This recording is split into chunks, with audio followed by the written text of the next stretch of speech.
Well, welcome back to Counterculture. Fresh off of vacation. It was a staycation. They're not the same.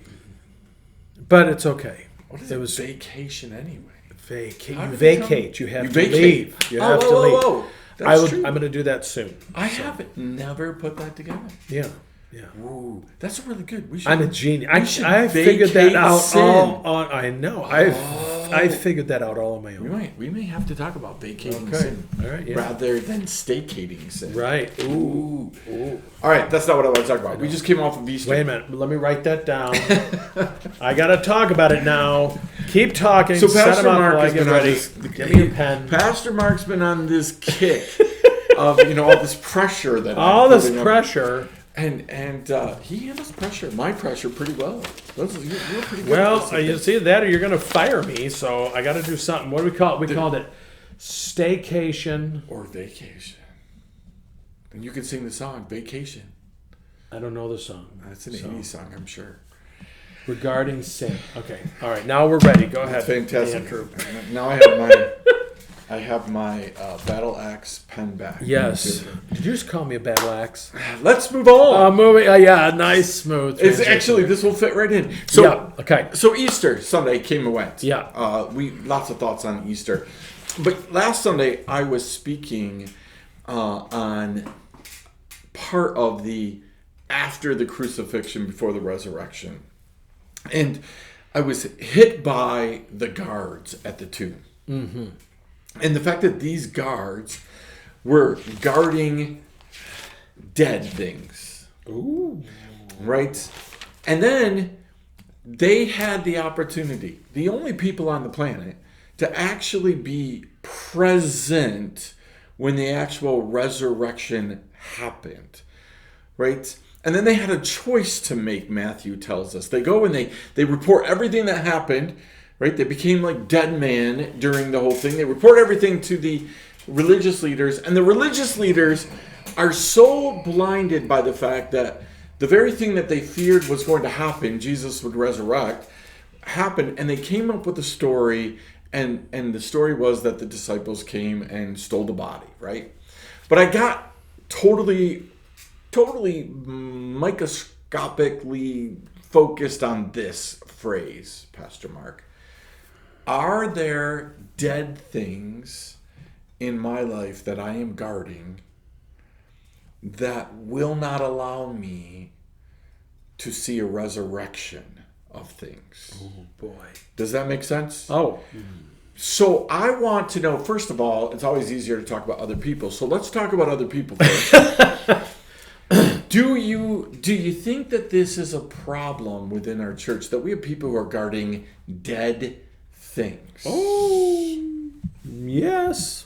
Yes. Now, with no names mentioned, maybe give me a couple, 1, 2 or so examples of what might be about guarding a dead. Pastor. Ooh. We've never done it that way before. Very nice. Guarding the dead things. The traditions. And not all of them are dead, but are they effective? So can I give you an example? Yes. Easter Sunday. Yes. We have an Easter breakfast. Yeah. Now, we have a little church. Yep. Of 30, 40 people attending. Mm-hmm. So every year, I've been there 11 years. For 10 previous years, we've always thrown Easter breakfast downstairs in the fellowship hall. And this is a fellowship hall that can seat 200 people, and we have about 15 people for breakfast. Yeah. And so we have this big setup and all these things, and it looks crazy. Mm-hmm. So this year, we decided to not have it downstairs in the fellowship hall, but to have it in our little overflow room. We're going to set it up, and people can come and go.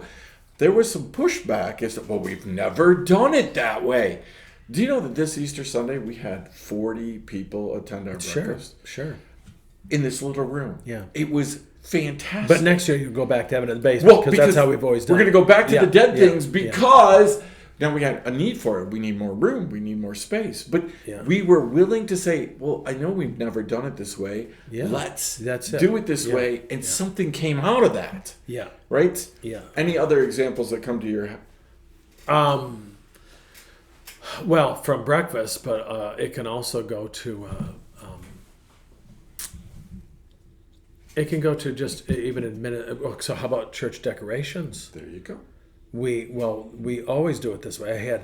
I took on those sacred cows a few times, and we always do it. Yeah, but we've had these decorations since 1921. right when Phineas Brzee was pastor of the church, even though he wasn't pastor of the church. And how about we get some new ones? These are falling apart. Well, no, we can't, because how about this one? A hymnal with "in memory of." It's one of the worst things you can do is in memory Glass of windows. things. Glass windows, pews, Fellowship hall. fellowship halls. We will never get rid of these things because they have someone's name on them. No, that's problematic. So there are a bunch of dead things. I just had a study last night and was watching one of N.T. Wright's videos on what happens during communion. And discussion came up about communion. Well, we're not supposed to take it on an unworthy manner. But people come up and they're living in sin, or they got this sin, or we know that, and it's obvious, and all that. And now my take is that that's out of context. It was just we all sit down, we just start eating. We don't care if everybody's together or not. Right. There's all sorts of ways that it's unworthy. You go sit somewhere else, you dirty scumbag. That's my spot. Whatever. Certainly there is something to say about coming in an unworthy manner, in the sense that, I know I'm living in sin, but too bad. But do we see, now in my denomination, we're more in the Wesleyan tradition, we see communion as a means of grace, where the presence of God is there. It doesn't mean we don't believe in transubstantiation, but the presence of God is Right. there in communion, that we come face to face with. That it's an opportunity to say, you know what, I need to start fresh and new. I need to apply Right. God's grace to me in a new way. And so I know I have people come up, because we do it by intention, who come up who are living together, whatever. Maybe I know they're not living, even trying to live for the Lord. It's a hobby more than a habit. But I also, so the question I posed is, does a person need to get their act together before they come to Christ then for salvation? They don't. And so it's not for me to judge, because then I can't come to communion because I'm judging, okay? So it becomes this, what is communion? But, and I brought up the point that sometimes I have people after communion, they take communion, they go back and they're talking, and the preacher whisper, how was you watched the football game this week? And it's like, do you not see the reverence of this? Or coming up the lane and they're yucking it up with someone instead of really getting focused on, what am I doing coming up here? So do you... And in that sense, it becomes more of an ordinance to them than it does a means of grace. So talking about this, because I think there are people out there that will definitely have sides on this and be related to this. Right. When it comes to communion, did the first communion, did the disciples take that in a worthy manner? Oh, especially when Judas is getting ready. Right. One of them was going to be betrayed. Two of them started arguing, or the rest of them, about who's going to be the greatest after that. Exactly. Peter was going to deny Jesus. Yeah. They were all going to run away from Jesus. What part of the worthy manner was it done? Exactly. Right. So I think that we need to understand. I love what you just said. I think that is crazy relevant to this whole topic, and you didn't even know what we were going to be talking about. This idea that I can actually go up front as a dead man, take communion, and come back resurrected. Exactly. I can actually let new life come out of me, right? And we need to be willing to do that within the presence. And maybe going up for communion. Yeah. And they may be, okay, I'm just doing this, but when they hit that, and maybe something happens when they come into the presence, the real presence of Christ. Yeah. Not the real body and blood, but his presence. That they walk away and say, maybe that's the moment that it hits them, saying, when we could ask them 5 years ago, when did you come to Christ? Yeah. They said, that day that I came up for communion. Yeah, thank you for not making it a Yes. I had to be perfectly ready right. to take communion type of thing. Right. I love that, because that's that whole idea of resurrection coming out of something. Well, how many? So you asked some more examples. How much bad theology is out there that needs to die? God helps those who helps themselves. There's people that actually think that's in there. I tell them it's in the book of Hezekiah. You know, I'm going to go and quote you on that. yeah. My pastor my said. pastor in the book of Hezekiah. You know, We study there's it often. there's a lot of bad theology out there. One of the things that drives me nuts is when I'm going through and you know something, then, well, you know, God's trying to get your attention, Mark. But when that person who said that to me is going through something, well, no, the devil's after me because I got my life in order. So the devil's trying to stop me. Wait a minute, maybe God's trying to tell you there's something in your life that needs to be worked on. And, you know, I had a rough day yesterday with computer issues. And, you know, I came to the conclusion, of course, that, you know, the enemy was trying to stir me up. But as I was praying about it, the Lord the thought came to my mind, it might be from the Lord, maybe it wasn't. Mark, maybe I wanted to show you some things that needs to be surrendered to me. Maybe he was showing me something that he says, Mark, I wanted you tied up in that because maybe I kept you from getting into something that I didn't want you getting into. So is it possible that those moments are tomb moments for us? Yes. Right? Yes. In order for something to be resurrected out, something has to to come out of die. it, we have to allow it to die. Right.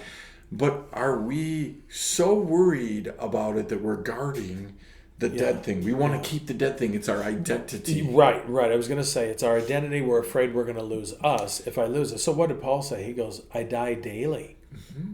I die daily. And I don't think he was saying that just for us. Say, well, that's good for you. I think he was saying, and we have to die to sin. This is one of the things that also gets me as people say, well, that's why I do not buy into Mellinger's quote-unquote definition of sin, which is not a definition of sin. We sin every day in word, thought, or deed. Okay. I also understand, as a Wesleyan, I see mistakes as infirmities. They're not intentional. Wesley's definition of sin was a willful transgression against a known law of God. So if I did something unintentionally to hurt you, does it need to be corrected? Yes. Is it sin? Wesley would say, no, you just did something stupid. Go fix it. Sure. Yes. But someone who takes it doesn't matter if it's intentional or unintentional, it's still sin. That makes a difference. But but if when I hear people say, well, I'll never be victorious over sin, that's what Christ did. Mm-hmm. Christ didn't die on the cross and be raised from the dead so that we could continue in sin. He did it so that we could overcome sin and death and hell. You mean not live defeated lives? Exactly. Which just translates into the abundant life, to live more abundantly, which is to live not under the power of sin. We're either a slave to Christ or a slave to sin. All right, I want to leave it right there. Ask this question. I want to come back and hit your one of your strengths on this whole issue that I think is super important. So those of you who are listening, we want to challenge you with that. Are there dead things that you're guarding? Right? Maybe they need to be in the tomb and they need to die, but you're guarding, making sure that nothing comes out of that tomb, right? What are you guarding? Why are you guarding it? Maybe thoughts, maybe relationship stuff, maybe Christmas decorations, whatever it is. What is it that you're just refusing to let God do something with? Amen. So we're going to come back. We're going to pick it up right there next time, right here. Grace and peace.